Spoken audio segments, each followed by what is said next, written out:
Waar is jou skip? Kan ons gou gaan kyk? Ons het net hier aan die ander kant op die strand uitgespoel. Kom ek gaan wys jou. Asseblief ja.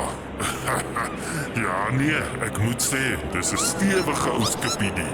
Ek sal hom baie goed kan gebruik. Ag, dan's ek bly. Is dit dan alles reg so? Nou ja, as jy hom mooi sal oppas, is dit in die hak so.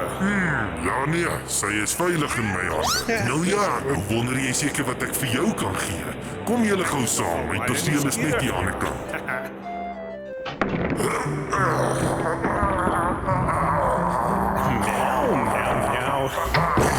So ja, julle, ek weet wat julle twee sal kan gebruik.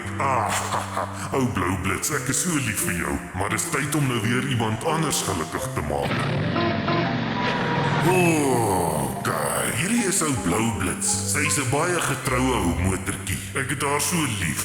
Sy het my nog altyd so goed gedien en so hard gewerk. Maar dit sal vir die besigheid baie beteken as ons jou skip kan gebruik. Daarom gee ek blou blits nou vir jou. Dankie. Ja nee, dis 'n pragtige motor. En dis nie al nie. Sien jy daardie stene daar agter? Ek sal julle 'n hele vrag van hulle ook saam gee. Ja, dit klink net al hoe beter. Ja, dit kan jy beslis gebruik, Melly. Ja. Jy kan vir jou 'n huis bou. En dan het jy natuurlik 'n stukkie grond nodig om jou huis op te bou.